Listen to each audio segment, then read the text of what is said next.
প্রিয় বন্ধুরা, আসসালামু আলাইকুম। নীর একাডেমি 25 ইউটিউব চ্যানেলের পক্ষ থেকে তোমাদেরকে অনেক অনেক ধন্যবাদ। প্রিয় বন্ধুরা, আজকে তোমাদের আবার একটি উৎপাদক নিয়ে আসলাম। উৎপাদকটি খুবই গুরুত্বপূর্ণ, বিশেষ করে যারা এবার জুনিয়র বৃত্তি পরীক্ষা দেবে তাদের জন্য খুবই গুরুত্বপূর্ণ অঙ্কটি। তাহলে কথা নয়, চলো আমরা সেই উৎপাদক কীভাবে আমরা বিশ্লেষণ করব তাই আমরা এখন দেখি। প্রিয় বন্ধুরা, একটু লক্ষ্য করো একটু, এখানে X square minus X minus A plus one A plus two, এই যে আমরা যে অঙ্কটা যা আছে এটা আমরা কীভাবে সমাধান করব একটু লক্ষ্য করো প্রিয় বন্ধুরা। এই ধরনের অঙ্ক যদি কখনো যদি তোমাদের আসে বা থাকে, পরীক্ষায় যদি থাকে, তখন আমরা কি করব, এই যে অংশটুকু আছে এ ভেঙে আমরা কি ধরে করব। ধরে করলে হবে কি, অঙ্কটা একেবারেই সুবিধা হবে আমরা যদি ধরে করি আমরা। তাহলে এখন প্রিয় বন্ধুরা চলো আমরা তাহলে আমরা এটা প্রথমে এটা ভেঙে নেই, সুবিধা হবে আমাদের ভেঙে নেই। তাহলে এখানে X square minus X minus A plus one, এটাকে আমরা টু আছে, টুকে আমরা ভেঙে নিচ্ছি A plus one plus one, অর্থাৎ plus one plus one plus two, আমরা এটাকে ভেঙে দিলাম। এখন দেখো আমরা ডান পাশে ধরে নেই, এখন এ প্লাস ওয়ান, এখানে দেখো এ প্লাস ওয়ান, এখানে এ প্লাস ওয়ান ধরে নেই, এ প্লাস ওয়ানকে ধরে নিলাম, আমরা পি ধরে নিলাম, আমরা ধরলাম পি। তাহলে আমরা এক মান বসে দিই। এখন দেখো, তাহলে X square minus X minus এটার মান কি ধরেছি আমরা পি, পি ইন্টু এটার মান কি ধরেছি এইটুকুর মান পি, প্লাস কি আসলো ওয়ান। তাহলে এখন দেখো আমরা এটা গুণ করে দেবো। তাহলে X square minus X minus P আর পি গুণ করলে পি স্কোয়ার, প্লাস মাইনাসে মাইনাস, পি আর ওয়ান গুণ করলে কী হয় পি।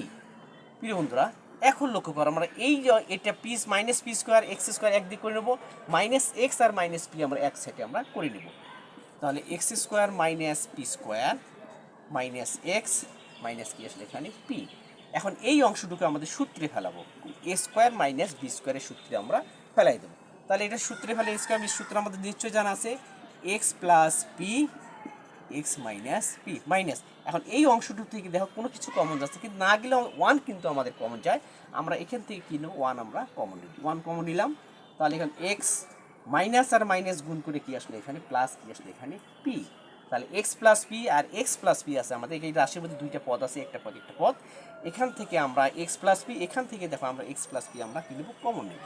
তাহলে এক্স প্লাস পি যদি আমরা কমন নেই, তাহলে এখানে কি থাকলো এক্স মাইনাস পি, এখানে কি আসলো মাইনাস ওয়ান, আমরা এটা পেলাম। এখন যে পি যে আমরা ধরেছি এ প্লাস ওয়ানের মান যে আমরা পি ধরেছি, সেই পির মানটা আমরা কী করবো, এখানে আমরা বসাই দিই। তাহলে এখন বসাই দিই, তাহলে এক্স পির মান কী পড়েছে এ plus one, A plus one. আমরা এখানেও পির মানটা বসাই দেবো। তাহলে এক্স মাইনাস পির মান কী আছে এখানে এ প্লাস ওয়ান, আমরা ব্র্যাকেটে বসাই দিই। যদি আমরা একবারেই যদি আমরা করি তাহলে ভুল হওয়ার চিহ্ন ভুল হওয়ার সম্ভাবনা থাকে, সেক্ষেত্রে আমরা মানটা বসাই দিয়ে তারপর চিহ্ন ব্র্যাকেট উঠাই দিয়ে প্লাস মাইনাস আমরা করব। তাহলে এখানে এক্স প্লাস এ প্লাস ওয়ান, এখানে এক্স মাইনাস দিয়ে গুণ করলে কী হচ্ছে মাইনাস এ, মাইনাস প্লাস এ মাইনাস ওয়ান, আর মাইনাস কি আসলে এখানে ওয়ান। এখন আমাদের আসলো তাহলে এক্স প্লাস এ প্লাস ওয়ান, এখানে এক্স মাইনাস এ মাইনাস ওয়ান আর মাইনাস ওয়ান যোগ করলে কত মাইনাস কত ছিল টু, এটা আমাদের অ্যান্সার। দেখো অতি সহজে আমরা ধরে অঙ্কটা আমরা কী করলাম, সমাধান করলাম। তাহলে আমরা এই ধরনের অঙ্ক যদি কখনো যদি থাকে আমরা অবশ্যই ধরে করব, ধরে করলে আমাদের অঙ্কটা করা আমাদের সুবিধা হবে। প্রিয় বন্ধুরা, নিশ্চয়ই তাহলে তোমার উৎপাদকটি নিশ্চয়ই বুঝতে পেরেছো। তোমাদেরকে অনেক অনেক ধন্যবাদ। পরবর্তী ক্লাসে তোমাদের সঙ্গে আবার আমার দেখা হবে। তোমরা সবাই ভালো থাকো, সুস্থ থাকো, পরবর্তী ক্লাসের জন্য আবার অপেক্ষা করো। আজকে এই পর্যন্তই। আসসালামু আলাইকুম।